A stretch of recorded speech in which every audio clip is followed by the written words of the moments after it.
국민 라디오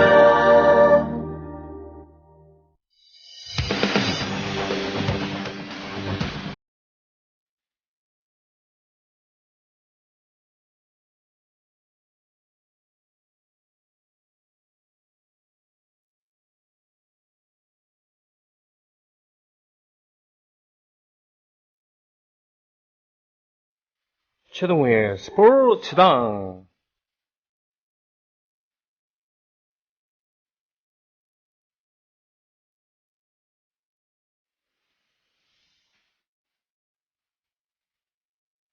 정확히 10년 전이었습니다. 10년 전 유맘때 저는 연희동에 있는 녹음실, 안치환 씨가 그 당시에 갓 만들었던 자택을 겸한 그런 녹음실, 자택 지하에 있었던 녹음실에 앨범을 녹음하러 왔다 갔다 하고 그랬거든요. 거기가 연희동이어갖고 산 밑에 있었습니다. 녹음을 하면서 봄을 맞이했죠. 봄의 냄새가 이런 거구나라는, 또 새 앨범을 녹음한다는 그런 벅찬 감정까지 섞여 있어서 참 인상적인 봄을 맞이했었어요. 오늘 집에서 나오면서 그때 맡았던 냄새 비슷한 걸 맡았습니다. 이게 봄 냄새구나. 선수들도요, 이제 스포츠 선수들도 겨우 내내 고생을 하고 동계훈련을 했겠습니다만 이제 봄 냄새를 맡으면서 본격적으로 필드에 나설 때가 됐습니다. 우리 스포츠 평론가 최동원 선생님께서는 봄 냄새를 어떻게 맡고 계시는지 궁금합니다. 안녕하십니까? 예, 안녕하세요. 네. 자, 봄 냄새라는 거. 봄 냄새를 뭘로 실감을 하세요? 저는 되게 어느 날 문득 네. 거리를 걷다가 아니면은 교회에 나갔다가 하늘이랑 기분이 묘해지는 그런 느끼는데 지금까지도 그러는데 저는 약간 좀 감성적인 제 스스로 생각하기에 가지고 이 겨울이 끝나가고 봄이 왔다는 걸 느낄 즈음에 이 가슴이 막 벅차고 뭔가를 새롭게 시작하지 않으면 가슴이 막 터질 것 같은 그런 느낌 좀 느끼죠. 그렇습니다. 예. 봄이 막 시작될 때. 네, 맞아요. 저는 사실은 계절적으로 보면 계절적이라고요. 적자 많이 쓰면 안 되는데. 계절로 봤을 때는 가을이 되었을 때 그런 감정을 더 많이 느끼긴 합니다만. 가을이요? 근데 그건 있어요. 예. 오늘 나오면서 제 자전거가 좀 불쌍하다. 겨우 내내 춥다는 핑계로 자전거를 한 번도 안 탔거든요. 예. 계단 밑에 있는 걸 보면서 이거 바람 넣어주고 이제 자전거를 타고 이제 출근해야 되나. 예. 그런데 메스나폴리스에서 내려서 합정역에서 내려서 메스나폴리스를 걸어오는 순간 아직은 좀 이르지 않은가. 비겁한 마음. 왜?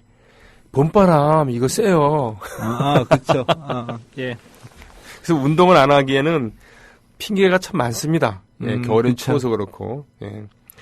오늘 금년에 시즌이 시작되면서 여러 시즌이 시작됩니다만 LPGA. 예. LPGA에서 그야말로 한국 여자 골프 선수들이 정말 원래 잘했습니다만 금년은 출발부터 거의 휩쓸고 있는 분위기 아니겠습니까?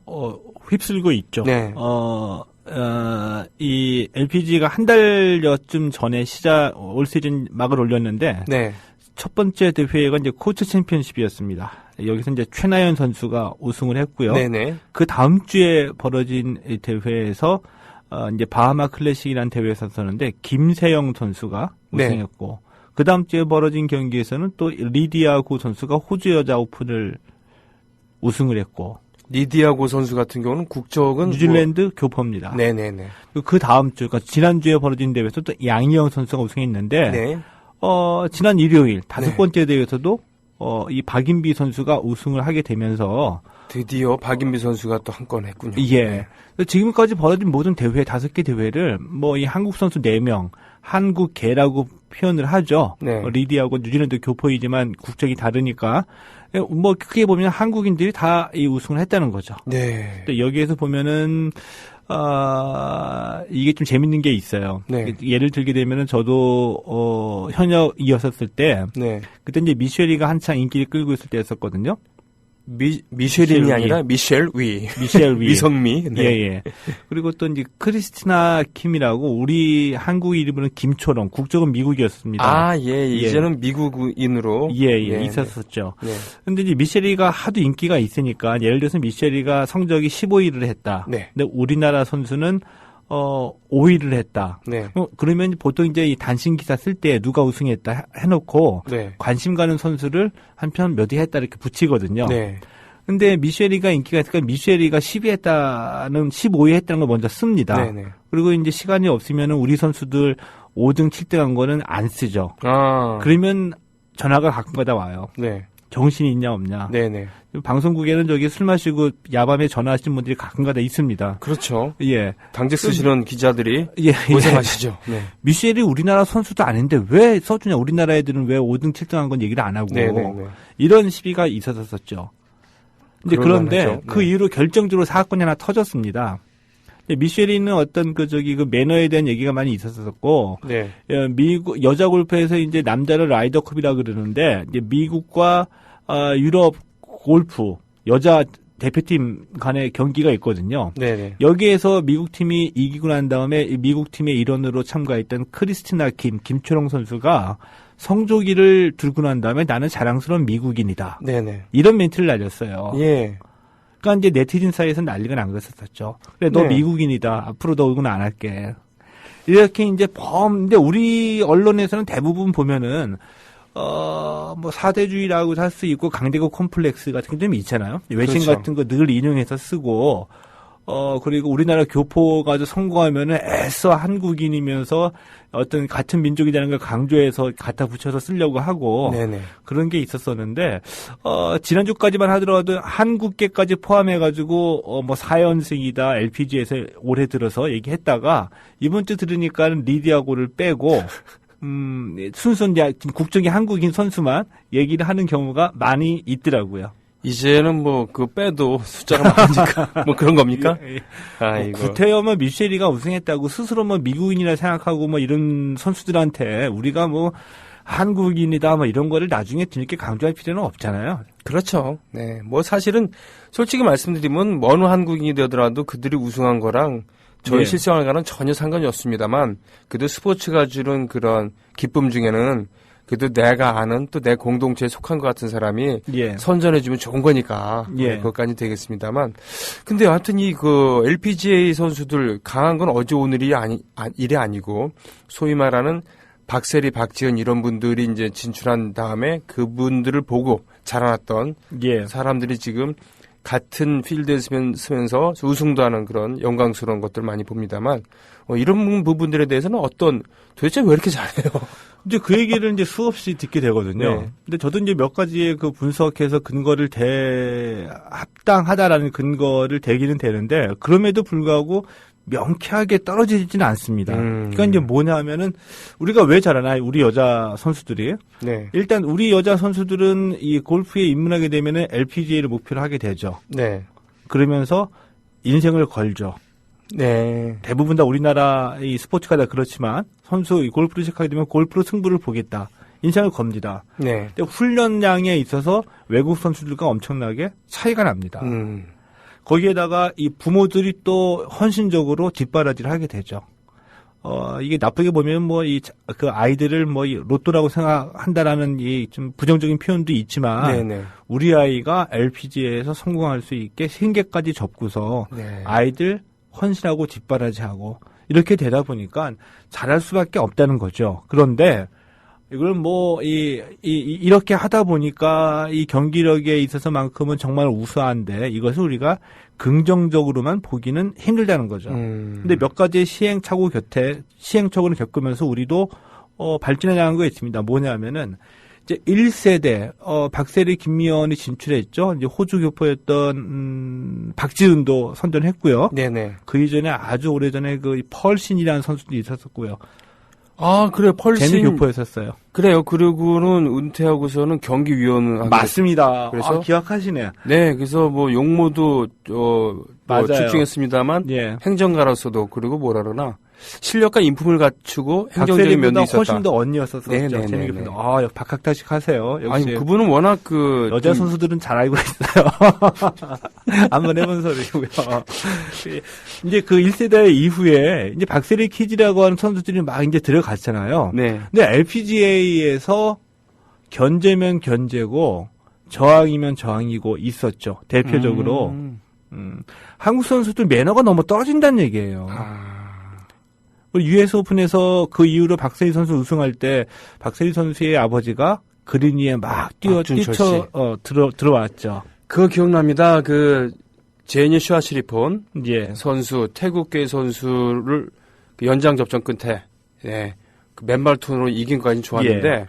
박준철 씨가 세리야 여기 이러면서 뛰어가고 박세리 선수는 어쩌한 표정 그 우승의 환희 때문에 두리번 거리다 아버지를 찾아내고서는 옳지 예. 않았습니다. 우리는 그걸 가지고 야 정말 감격적이다 와 이랬는데 매너가 아니었다면서요 이게. 그렇죠. 네. 거기다가 LPGA 입장에서 봤을 때 이 우승한 선수들이 인터뷰를 그러니까 LPGA 입장에서 보게 되면 이 선수들이 하나하나의 상품이죠. 스타성 있는 선수들이 많아서 인터뷰도 근사하게 하고 스토리도 만들어내면서 이렇게 방송을 탔을 때 많은 팬들이 좋아할 수 있는 그런 인상을 주는 선수들이 많아지는 게 LPGA가 인기가 높아지면서 기업의 후원도 많아지게 된 결정적인 이유가 되잖아요. 그렇죠. 근데 한국 선수들 영어가 안 되다 보니까 인터뷰할 때 뭐 땡큐, 뭐 I'm okay, 뭐 기본적인 것만 하고 그런데다가 선수들이 운동만 해서 그런지 모르지만 그 또 수사법에 대해서 우리가 뭐 배우는 게 아니니까 예. 외국 선수들처럼 좀 가끔 튀어나오는 그 어록 이런 예? 게 없어요. 없죠. 예. 그러다 보니까 실제로 LPGA에서 한국 선수들이 주류로 부상하게 되면서 기업의 후원이 떨어진다. 라는 위기감을 느끼고서 2011년, 12년쯤인가요? 네. 영어 자격시험을 봐서 영어를 못하는 선수는 LPGA에서 뛸 수 없게 하자. 이 한국 선수들을 타깃을 한 거였었거든요. 이런 움직임이 일었다가 그 여론이 좋지 않아서 인종차별적이다. 그렇죠. 여론이 좋지 않아서 예, 예. 물러나게 됐죠. 근데 LPGA 고민이 뭐 인종차별적인 요소도 있지만 LPGA 고민도 있었다는 것을 우리가 인정을 해야 될 부분이 있습니다. 네네. 그리고 예를 들어서 이제 이 프로 대회 하기 전에는 이 개막하기 하루나 이틀 전에 프로 암 대회라고 해가지고 이 LPGA 후원사들의 주요 관계자들을 모셔가지고 대회 참가하는 프로 선수들하고 섞어서 라운딩을 하게 되거든요. 아, 그러니까 스폰서들과 예, 선수들이 예. 모여서 이렇게 LPGA 입장에서는 뭐 마케팅이라도 볼 수도 있어요. 그럼요. 어떻게 보면은 그 쉽게 얘기하면은 광고주 접대. 그렇죠. 네, 예. 네. 할 때 이 외국 선수들 대부분은 이 LPGA의 그 구조 스트럭처를 알고 있기 때문에 이게 우리의 고객이다라고 해서 18월 돈을 면서 최선을 다하고 매너 있게 대접하는 자세를 보여주는데 한국 선수들은 그거를 귀찮아한다 이거예요. 아, 근시안적이네. 내일 내 경기가 있는데 이거 내가 훈련하고 내가 연습하는데 방해가 된다.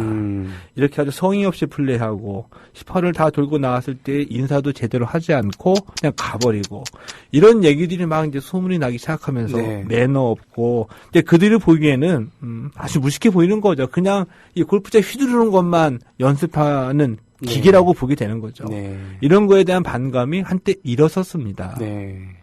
그래서 그런 시행착오 끝에 이제 우리 선수들이 운동만 잘해서 될 게 아니다. 그래서 영어는 일단 해야지 된다. 그래서 우리 뭐 최나연이나 한 20대 중후반 선수들 지금 어린 선수들은 더 그렇고요. 영어 잘하는 선수들이 이제 많아졌죠. 네. 그들이 영어를 하고 싶어서 한 것도 있겠지만 이런 면으로 봐서 자신의 스타성, LPGA에서 생존하기 위한 이런 면으로 터득하게 된 것이었죠. 네. 자, 이건 바람직한 그런. 예.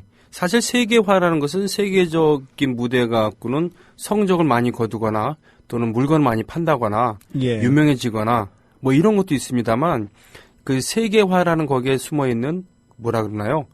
세계인과 어깨를 나란히 하면서 그들과 함께 어울릴 수 있는. 이제 그게 이제 제가 자주 얘기했던 건데 이 운동만 열심히 해서 실력이 좋아서 LPGA에 건너가가지고 우승하게 된다. 챔피언으로 인정은 받을 수는 있어요. 당연하죠. 실력으로 이겼으니까 인정은 하죠. 챔피언이다. 그런데 존중받지는 못해요. 존경받지 못한다. 뭐 존경까지 안 가더라도 존중받지는 못하죠. 챔피언으로서. 그게 세계 외교 무대나 정치 무대에서 일본이 일찌감치 경제적인 성공을 거두고 또 기부금도 많이 내기도 하고 그렇습니다만 그 존중받지 못하는 그러니까 과거사에 대해서 제대로 반성하지 못하고 이런 것을 애먼 얘기만 하고 이런 것에 대해서 뭐 우리가 비판하고 그러는데 그리고 이렇게 얘기하는 좀 뭐합니다만 중국인들 해외여행을 통해서나 아니면 제주도나 서울에서 만나는 그런 중국인 관광객들의 일부 예. 좀 맨없음을 보면서 야 정말 저 나라 아직 멀었다 이렇게 얘기를 하는데 골프라고 보잖아요. 예, 우리가. 그게 우리 얘기 아닙니까? 그렇죠. 예. 그게 우리가 여자 골프에서는 한 10년, 한 5, 6년 전에 그런 시행착오 끝에 시행착오를 겪고 나서 지금 많이 좋아졌죠. 네. 근데, 그래서 아까 제가 말씀드렸던 이유 중에 우리 선수들이 강한 이유 중에 하나, 명쾌하지 못하다라고 말씀드렸던 거는, 우리 선수들이 이 골프에 입문하게 되면서 인생을 건다. 올인한다. 훈련량이 많을 수밖에 없잖아요. 이거는 골프만 그런 건 아니거든요. 네. 그런데 그리고 이 여자 골프에서는 우리가 확실하게 세계 여자 골프의 주류로 떠올랐기 때문에 이 세계 여자 골프의 어떤 트렌드를 바꾸는 것도 있어요. 뭐냐면 우리 선수들은 아침 운동, 오후 운동, 저녁 운동 부족하면 새벽 운동을 하거든요. 네. 근데 처음에 갔을 때 그 외국 유럽이나 미국 선수들이 이해가 안 간다. 코리안 선수들은 어떻게 저렇게 하고서 견뎌내느냐. 걔네들은 하루에 2-3시간만 했었거든요. 근데 한국 선수들이 자꾸 우승을 하다 보니까 이제 미국하고 유럽 선수들이 운동량을 늘리기 시작했어요. 노동량이 늘었군요. 예. 근데 그들도 우리랑 비슷하게 운동을 하는 선수들이 많아지는데도 우리가 계속 성적이 좋아지고 있다 이거죠. 네. 이런 걸 보면은 뭐라고 할까요? 아까 제가 말씀드렸던 이유까지는 한국이 LPGA에 입성해서 초기에 성공하는 데는 분명한 근거가 되지만 네. 지금으로서는 조금 좀 이렇게 명쾌하진 않다라는 느낌이 좀 들 수밖에 없잖아요. 네. 그런 느낌이 들죠. 그래서 제가 봤을 때는 크게 보면 어떤 민족이나 역사와 문화 속에서 각 나라마다 잘하는 종목이 있잖아요. 네네. 근데 우리나라 같은 경우는 여자 양궁이나 네. 여자 골프 같은 경우는 저변대로 보면 뭐 여자 골프는 입문하는 선수들이 많다고 하더라도 미국이나 유럽보다 많겠습니까? 일본보다 많겠습니까? 그런 거 아니거든요. 하긴요. 근데 그럼에도 네. 불구하고 세계 정상을 지켜나간다는 거는 뭐라고 할까? 이 과학적으로 명쾌하게 풀기 힘든 어떤 수백 년 동안 이어져 온 어떤 그 뭐 DNA적인 그런 게 좀 있지 않나 이런 생각이 좀 들기도 합니다. 게다가 상대적으로 능력은 많은데 능력을 펼치기에는 국내에서 이러저런 견제 그리고 남자들의 견고한 세계들이 있어서 못한 것 그런 것까지 합쳐진 게 아닌가 싶기도 합니다. 아무튼 이런 거 할 때마다 정말 우리 주위에 있는 대한민국 여성들 이분들의 능력이나 이런 것을 더 해줘야 되지 않은가. 저는 가정에서부터 네네네. 잘 모시고 있습니다. 자, 이런 훈훈한 마무리. 네. 자, 아버지가 냉이 캐올 때 봄을 느끼신다고 하는 분 계십니다.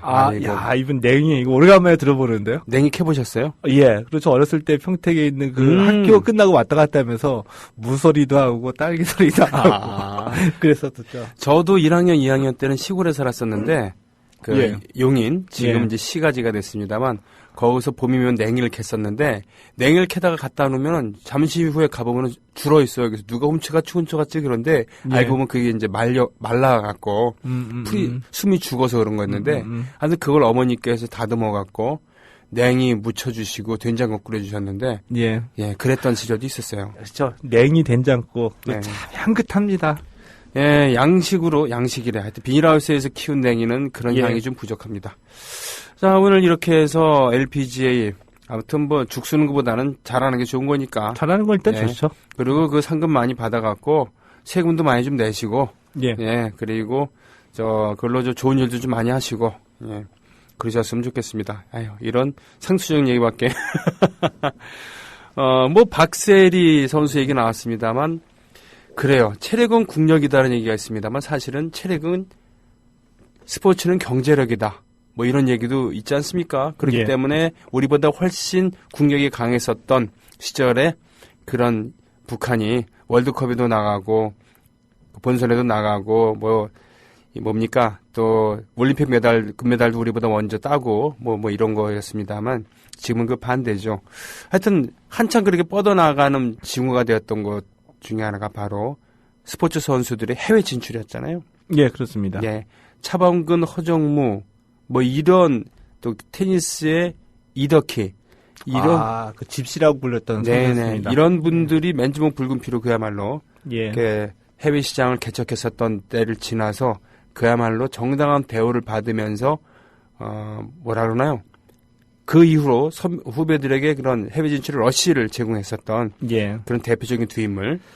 예. 그렇죠. 박찬호, 박세레이죠. 예. 근데 우리가 90년대 특징 중 세계화를 말씀을 드렸죠. 그래서 이제 그 2002 월드컵 유치하는 과정 속에서 유치하고 준비하는 과정 속에서 이 매뉴얼이라는 단어가 회자가 될 정도로 우리가 이제 세계 수준이 이렇구나. 우리는 얼마큼 떨어져 있고 이렇게 준비해야 될 걸 깨우치게 됐다는 겁니다. 이제 그러면서 또 한 가지 이제 중요한 사실들이 있는데 90년대 들면서 우리 선수들의 해외 진출이 본격화가 됐어요. 물꼬를 튼 거는 박찬호 했었었죠. 그리고 박세리, 선동열, 그리고 이종범, 그리고 알려지지 않았지만 이 독일 분데스리가, 이제 분데스리가는 축구만을 의미하는 것은 아니고 독일에서 열리는 그 리그를 대부분 분데스리가라고 하거든요. 아, 네네. 핸드볼 분데스리가의 지금 살아있는 전설. 아, 윤경신 선수도 90년대 독일로 진출해서 이 핸드볼로만 본다고 한다면 거의 그 신적인 존재입니다. 핸드볼로 따지면 메시와 호나우두를 합친 그렇습니다. 그런 느낌 아닙니까? 예. 네. 근데 이런 선수들이 갔다 오면서 이런 선수들의 소식이 전해지고 이 선수들 스스로도 이 선진국의 스포츠 문화, 구단 운영, 그리고 프로로서의 자세 이런 것들을 겪으면서 후배들에게 전수해 주면서 2000년대 이후에 이 선수들의 이 눈과 의식도 한 단계 올라섰다는 얘기죠. 그래서 오늘 드리고 싶은 말씀은 이제 박찬호 선수 얘기를 하려고 하는데, 박찬호 선수 어떻게 얘기할까 생각을 해보니 밤을 샐 것 같아요. 박찬호 선수 얘기를 하게 되면. 그래요? 예, 알겠습니다. 너무 이제 얘기거리가 많은 거죠. 근데 이 밤을 새기는 힘들고 박찬호 선수의 그 입단 과정 그리고 거기서 겪었던 초창기의 얘기를 한번 해보려고 하거든요. 뭐냐면은 박찬호 하면은 제일 먼저 떠오르는 게 예를 들면은 아시안 메이저리거 최다승 기록이 있죠. 124승. 그러게요. 그리고 또 하나는 뭐 한 160km 정도의 전성기 때 강속구 투수였었죠. 이제 94년에 다저스에 입단해가지고 17년 동안 2010년까지 17년 동안 15시즌을 뛰었습니다. 그 자체가 참 대단하네요. 대단하죠. 그러면서 메이저리그에서만 우리는 박찬호 하면은 우리는 흔히 다저스 떠올리고요. 그 다음에 조금 더 생각하시는 분들은 텍사스 하는데 다저스와 텍사스뿐만이 아니라 거친 팀이 모두 7개였어요. 나중에 좀 저니맨의 그런 면모를 보여주게 됐었던 안타까운. 뉴욕 매츠, 뉴욕 양키스, 그 다음에 필라델피아하고 피츠버그도 겪었었거든요. 이렇게 보면은 박찬호는 메드인 코리아가 아니라 야구 선수 박찬호는 메드인 USA 다라고 얘기할 수 있는 거죠. 그럼요. 공주고 출신의 동기 노장진 그리고 한양대 때 에이스 그 설종진 설종진도 아세요? 네, 이런 선수들이 있었습니다만 누가 그걸 기억합니까? 특히 설종진 선수 같은 경우. 그러나 미국인 스카우터가 박찬호를 알아보고 그야말로 데려간 거 아닙니까? 그렇죠. 데려가서 박찬호 선수가 성공을 했습니다. 아시아인 최다승 기록도 세우고. 그래서 이제 많은 분들이 이제 궁금해하시는 게 박찬호가 이 후배들에게 가장 잘한 건 잘한 것 중에 하나가 제가 보기에는 재밌게도 재테크를 잘했거든요. 왜냐하면은 이 공식적으로 발표된 박찬호의 계약금, 연봉, 인센티브만 계산해 봤을 때에 이 은퇴까지 박찬호가 모두 벌어들인 돈이 8,900만 달러입니다. 이야. 그러니까 광고나 이런 거 좀 빼고요. 구단과의 계약에 의해서만 벌어들인 수입, 공식적으로 발표된 것만 8,900만 달러면은 한 975억 원 정도니까 1,000억 원 정도 되는 거죠. 근데 물론 그 박찬호의 선배 세대들 중에서 재테크를 소리 소문나지 않게 잘하셨던 분도 있지만 그렇지 않았던 사람들도 많았었거든요. 선동열 감독 같은 경우에는 돈 관리를 아버지가 하셨는데 다 부동산에 묻어놨죠. 뭐 성공했네요. 성공했죠. 근데 박찬호도 미국식으로 등장을 했어요. 자기가 팀 61이라는 매니지먼트 회사를 한국에 차린 거죠. 그러면서 빌딩을 구입한 겁니다. 박찬호 빌딩이라고 유명한 빌딩이었었죠. 근데 이것이 모태가 돼가지고 그 이후에 박희성도 그렇고 해외에서 돈 좀 벌었던 선수들이 다 자기의 그 파운데이션, 자기 이름을 건 재단을 통해서 기부도 하게 되고 자기의 스케줄 관리나 자기 기획서를 스스로 만들게 되는 시발점이 된 거였었죠.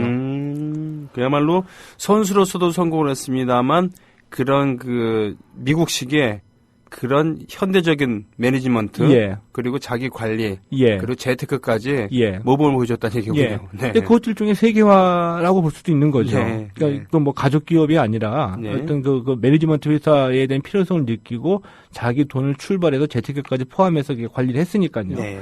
그런데 이 박찬호가 이제 94년에 느닷없이 네. 그때 이제 그 기자회견할 때 느닷없는 감이었었잖아요. 우리가 먼 나라 얘기로만 알고 있었던 메이저리그에 그 당시 뭐 임선동도 있었고 조성민도 있었었는데 이들도 아니고 박찬호가 그러게 간다라고 말이에요. 했으니까요. 네.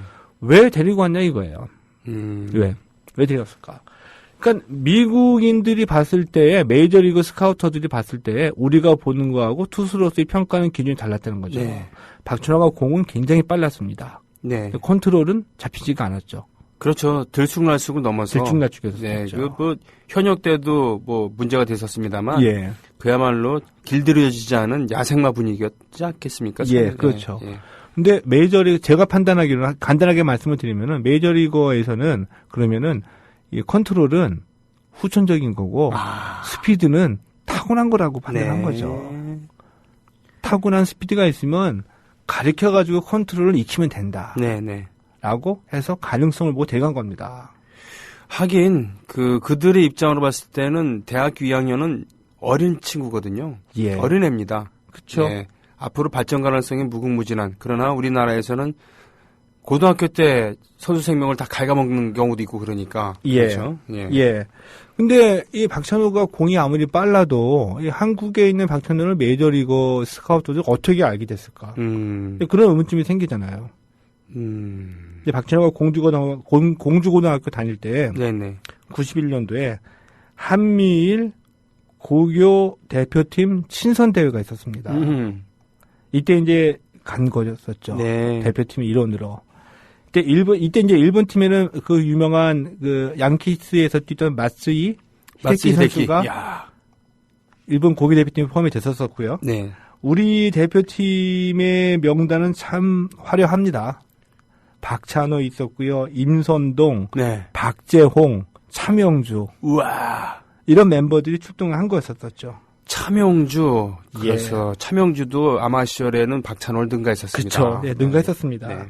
근데 이제 박찬호보다 그 당시까지는 더 투구 내용이 좋았던 임성동도 있고 조성민도 있었었는데 차명주도 있었었고 이 한미일 고교 야구 대회에서는 박찬호가 3승을 따내는 활약을 하게 됐어요. 그러면서 이제 92학번 이제 대학에 올라갈 때도 고교 랭킹 투수로만 보면은 박찬호는 3위권 밖이었었죠.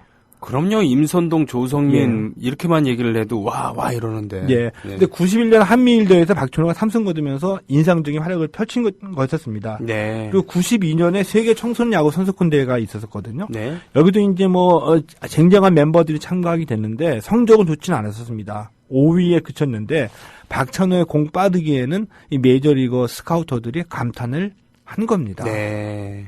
눈여겨봤죠. 그리고 난 다음에 드디어 콜이 왔습니다. 네. 콜이 왔는데 이 LA 다저스에서 먼저 스카우트를 한 게 아니라 우리가 알고 있는 애틀란타에 있었죠. 애틀란타 브레이브스하고 뉴욕 양키스에서 연락이 왔어요. 와, 둘 다 쟁쟁한 그런. 예. 네. 애틀란타 같은 경우에는 그 단장이 직접 한국에 와가지고 박찬호한테 얘기를 건는 거였었죠. 네.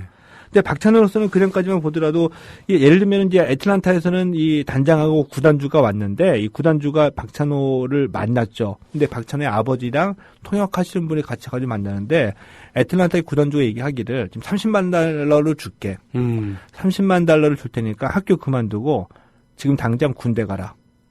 군대 갔다 와서 미국으로 와라. 야. 그러니까 박찬호는 뻥 놀란 거였었죠. 왜? 야구도 안 하고 군대 갔다 와서 미국에 가는 그 조건으로만 30만 달러를 주겠다고 했으니. 네. 그러니까 미국의 애틀란타, 뉴욕 양키스, LA 다저스까지 해가지고 박찬호의 진가를 한눈에 알아본 팀이 여러 군데 있었다는 거였습니다. 엄청나네요. 예. 근데 그 이후에 박찬호는 이제 군대 문제도 있고 해결해야 될 문제들이 워낙 많기 때문에 쉽사리 결정을 내리지 못하고 있었었는데 네. 이후에 이제 그 국지대에 참가할 때 LA 다저스의 이제 스카우터가 왔죠. 네. 똑같은 제안을 합니다. 우리가 너를 초대하고 싶다. 네. 미국에 올 수 있겠냐? 아주 스위트하게 물어봤죠. 네. 이 얘기 이제 박찬호가 거절을 했어요.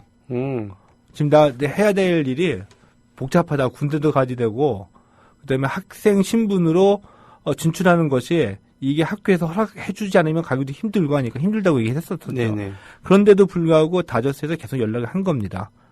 박찬호가 한국에 있을 때 다저스에서 계속 연락이 오니까 귀찮은 마음도 없지 않아 있어가지고 미국에서 한미일 대회 때 네.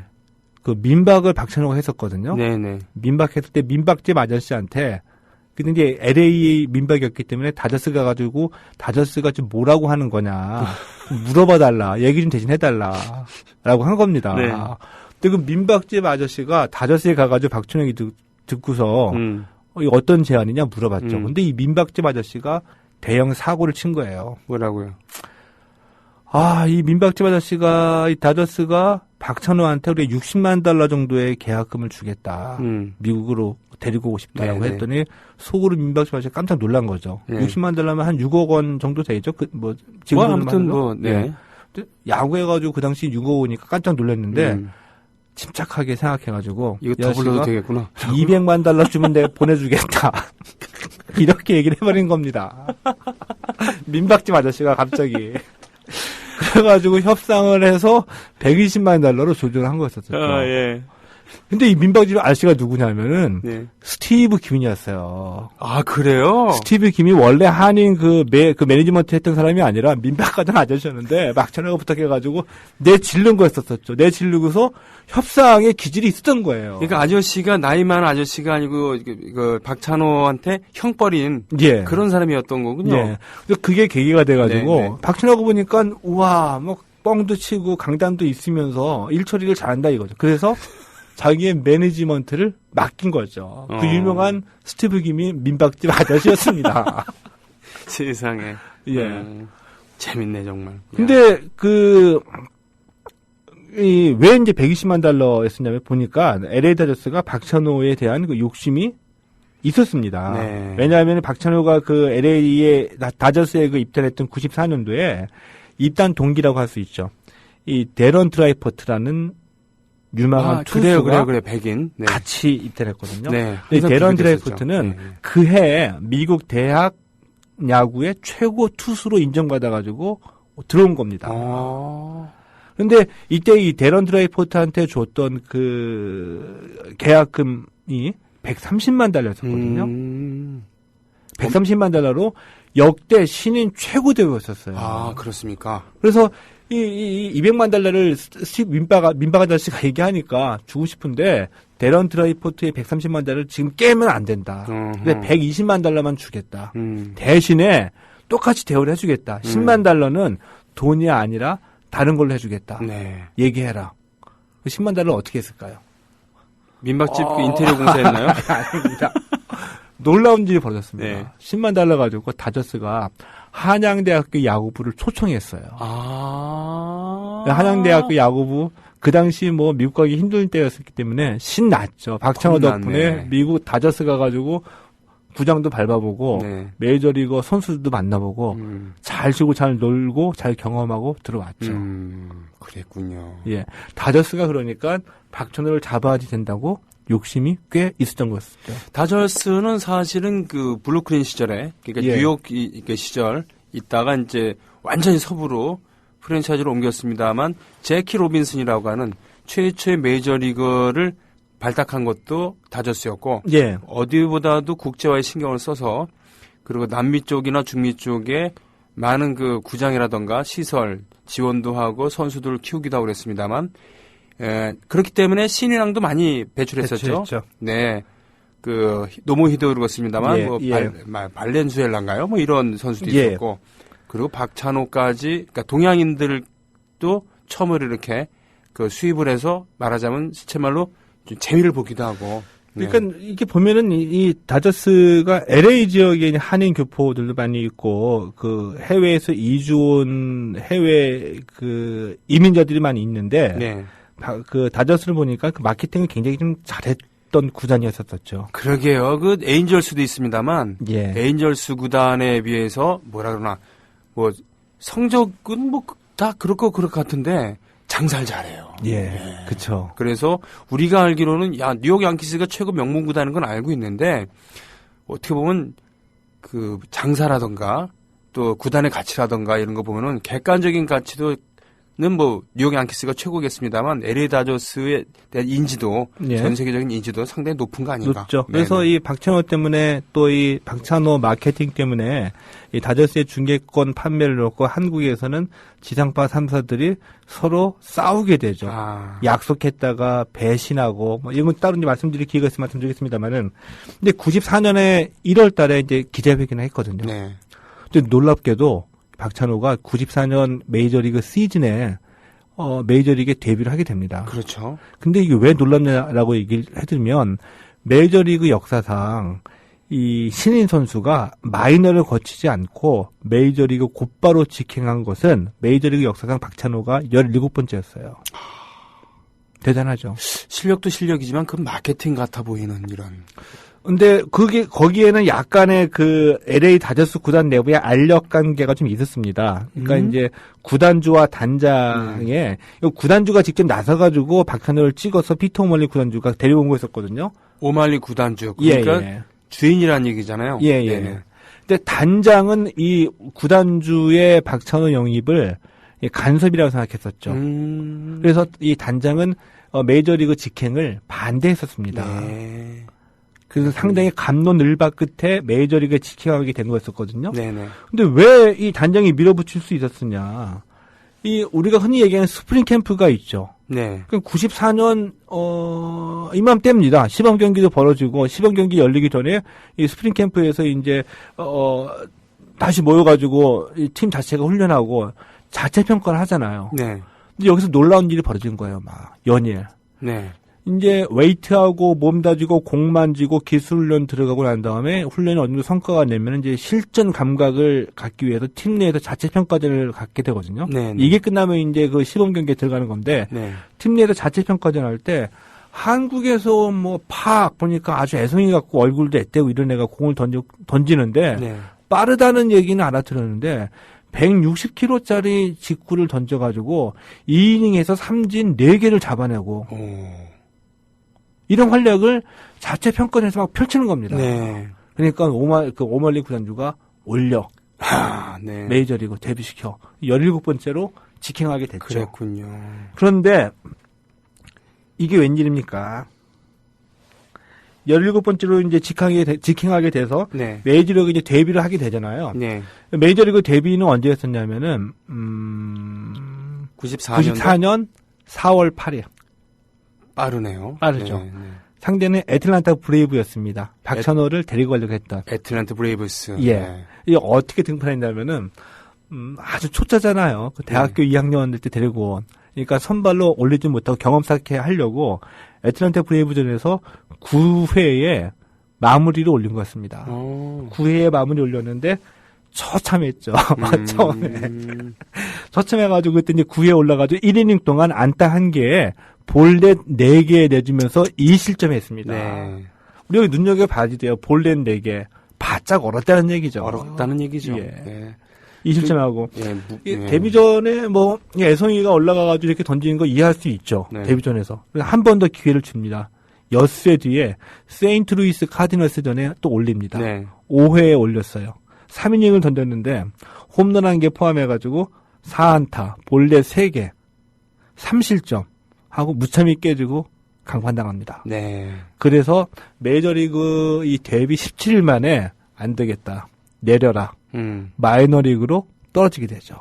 여기서 이제 눈물 젖은 빵을 얻게 되면서 메이저리그 진출을 위한 본격적인 미국식 야구의 훈련에 들어가게 된 거였습니다. 그래서 그때부터 훈련장까지 러닝으로 왕복을 하고 그래서 하체 운동에 주력하면서 나중에 그 허벅지 굵은애라는 별명을 갖게 되는 그렇죠. 그런. 근데 여기서 박찬호가 훗날에 얘기한 걸 들어보니까 저는 이제 개인적으로 봤을 때는 박찬호에 대한 아쉬움도 있어요. 그러니까 박찬호의 논리는 뭐냐면은 꿈을 가져라, 노력해라, 절실함을 느껴라. 그러면 성공하게 된다. 그것만 가지고 제가 보기엔 다 되지는 않습니다. 그럼요. 네. 그 기회 자체가 막혀져 있는 구조도 있기 때문에. 그러나 박찬호가 하는 얘기도 일면 이제 그의 이제 성공 스토리를 보면서 감동적인 면도 분명히 있거든요. 네. 근데 이 마이너리그에서 겪었던 것들이 박찬호를 훌쩍 성장을 시켜버리는 거죠. 뭐냐면은 차별. 아하. 뭐 실력만이 있어야지 살아남을 수 있다. 라는 걸 절실하게 깨닫게 되는데, 심지어는 어떤 거냐면은 그 유명한 그 치즈 사건도 있었습니다. 치즈 사건? 예. 이게 뭐죠? 마이너리그 내려가지고 이제 동료들이랑 훈련다고 경기도 하잖아요. 네. 근데 자꾸 그런 얘기를 듣는 거예요. 마늘 냄새 난다고. 아. 너한테 이상한 냄새 난다고. 한두 번은 참았는데 또 기분도 울적할 때 어떤 인간이 재수없게 마늘 냄새 난다. 박찬호가 참지를 못했죠. 그래서 주먹 다짐을 막 싸움을 벌인 거랍니다. 네. 그러니까 구단 관계자가 내려오잖아요. 네. 근데 이거를 가려야지 되는데 박찬호가 영어가 서툴다 보니까 뒤집어 쓴 거죠. 뭐 상대편에서는 왜 그랬다, 막 그렇죠. 거짓말도 네네. 섞어가지고 막 얘기를 하는데 박찬호는 뭐 그 사건의 진상을 얘기를 못하고 네네. 자기 입장을 설명을 못하다 보니까 박찬호가 잘못한 걸로 인해서 책임을 지게 된 거였습니다. 네. 이러면서 이제 박찬호가 깨닫게 되죠. 내가 잘하고 잘못하고가 문제가 아니라 여기서 살아남으려면은 이들 속으로 들어가야지 된다. 들어가기 위해서는 이들의 문화도 알아야지 되고 네. 영어가 첫 번째다. 네. 아주 절실한 살아남기 위해서 영어를 하게 된 거죠. 그리고 난 네. 다음에 한 달 동안 김치 안 먹고 치즈만 먹었던 겁니다. 아, 이거. 예. 그럼 채취도 바뀌죠. 그렇죠. 바뀌죠. 네. 바뀝니다. 이런 식으로 왜 내가 여기서 왜 고생해야 되는지, 그리고 내가 얼마큼 절실함을 가져야 되는지를 마이너리그에서 깨달으면서 살아남기 위한 발버둥을 치기 시작한 것이었죠. 하긴 박찬호 선수가 그 후로 인터뷰 같은 거 하면은 예. 아니 미국 간지도 얼마 안 됐는데 그 당시에 했죠. 간지도 얼마 안 됐는데 왜 저 한국말 하는데 예, 한국말 이상하게 하고 아니 이렇게 하느냐. 예, 네. 그렇죠. 그래서 되게 예. 재수없다. 예. 뭐 이런 얘기도 많이 예. 했었잖아요. 근데 우리가 해외로 진출한 선수들을 그 이후에도 많이 보잖아요. 근데 네. 지난번에 70년대 얘기하면서 차범근 얘기할 때도 차범근을 둘러싼 소문들, 의혹들이 많이 있었었다. 부정적인 얘기는 뭐냐면 독일 교포들 사이에서 한번 만나기도 힘들고 네. 뭐 거만한 거 아니냐. 네. 근데 이 차범근은 말씀하신 대로 뭐 힘을 기르기 위해서 스테이크를 계속 먹다가 질려가지고 스테이크에 고추장 발라가지고 먹을 정도였었고 네네. 시간 정해서 철저하게 네. 자기 운동 관리하다 보니까 교포들이나 한인 사회에 어울릴 기회가 없었던 거였었죠. 네네네. 똑같은 맥락으로 우리가 볼 수가 있잖아요. 네. 이렇게 해서 박찬호가 올라오게 되는 거였었습니다. 네네. 그랬는데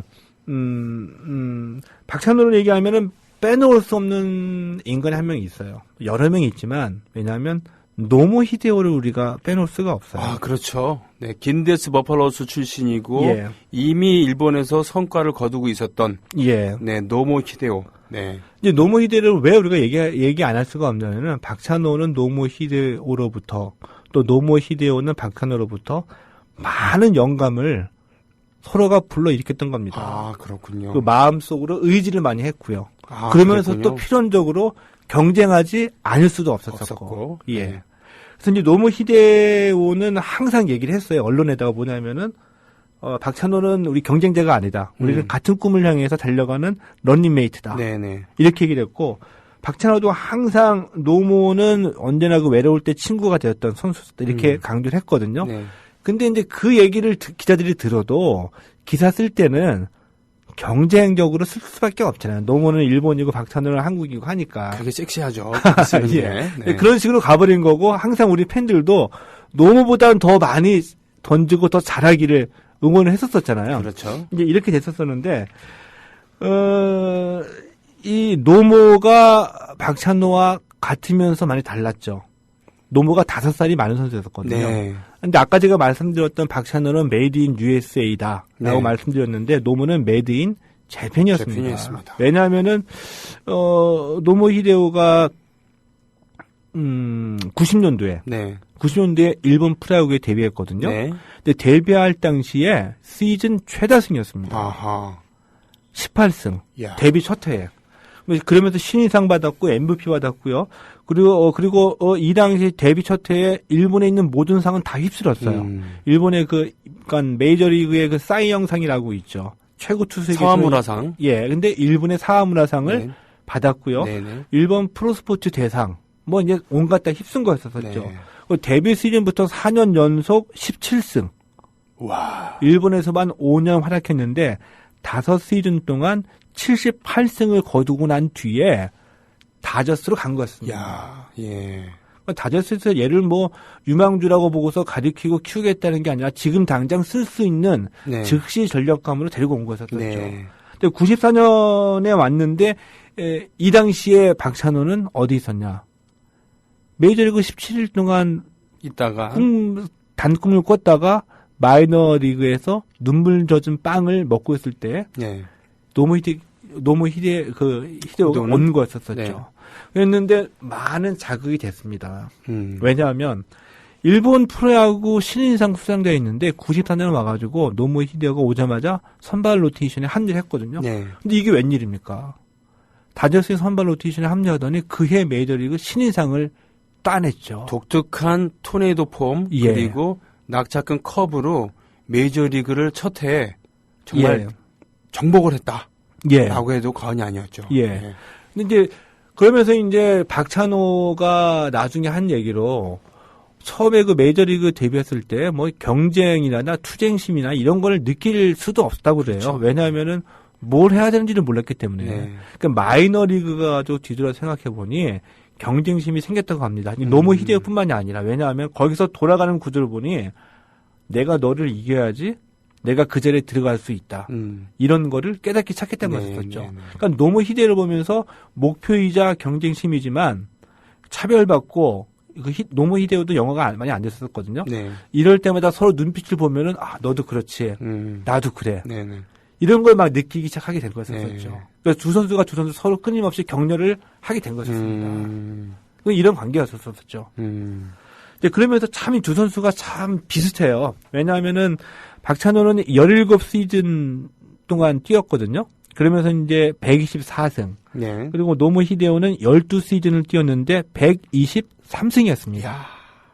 먼저 앞서간 거는 노무 히데오가 앞서가면서 123승 기록하면서 아시안 최다승을 기록을 했죠. 네. 이 목표를 향해서 박찬호가 달려간 거였습니다. 근데 박찬호가 메이저리그 은퇴를 2010년에 했는데 이보다 한 5년 정도 너무 힘들어가지고 그만두려고 했었을 때요. 네. 그때 그만두려고 결심하고 자기 기록을 살펴보니까 통산 기록 중에서 노무 히데오보다 더 나은 게 하나도 없다 이거예요. 이래서는 안 되겠다. 그래서 내가 뭔가 하나만 더 잘하는 걸 만들어 놓고 은퇴를 해야 되겠다. 예. 해가지고 다시 시작하게 된 거였죠. 그리고 난 다음에 딱 1승 더 추가하고 124승. 이젠 됐다. 은퇴를 한 거였었습니다. 그렇군요. 예. 예. 노무 히데오, 다른 듯 같은 듯 다른. 예. 그러나, 우리들이 봤을 땐 그래도 노무 히데오보다는 잘해야지라고 했지만, 처음에는 넘사벽 아니었을 거 아닙니까? 그쵸, 넘사벽이었었죠. 아니, 저 양반은 일본이랑 미국에서 각각 신인왕을 한 완성된 선수고, 나는 듣보잡인데다가 난 지금 마이너리그에서 기껏 마늘 냄새 난다고 부산에 먹고 있는데 왜 고국의 동포들은 이 사실을 몰라줄까? 근데 박찬호가 이렇게 그 어린 나이에 건너가서 고생하게 되면서 자신이 겪었던 바를 통해서 하는 얘기를 들어보면은 공감하는 바는 많이 있거든요. 네. 그 중에 하나가 뭐냐면은 노무 히데오의 기록을 깨겠다라고 해서 선수 생활도 연장하고 더 공을 던졌는데 124승 기록하면서 자신이 기록을 세운 겁니다. 네.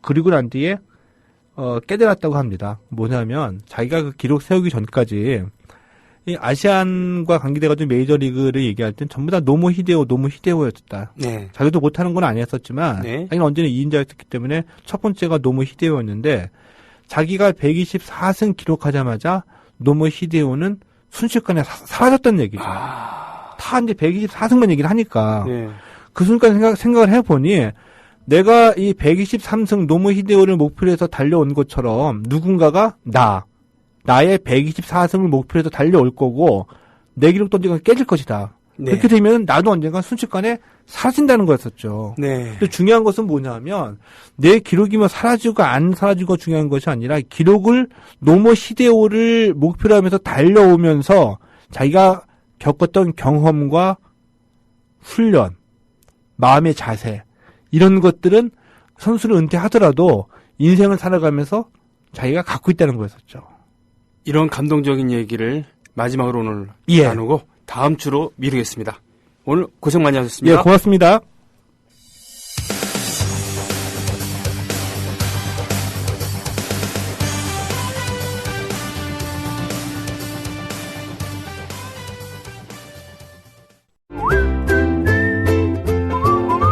국민라디오 팟캐스트 응원하는 가장 쉬운 방법 아시나요? 다운로드하기, 별점 주기, 댓글 달기, 구독하기. 국민라디오 팟캐스트 널리 알리는 가장 쉬운 방법. 다운로드하기, 별점 주기, 댓글 달기, 구독하기. 기억하세요. 다운로드하기, 별점 주기, 댓글 달기, 구독하기.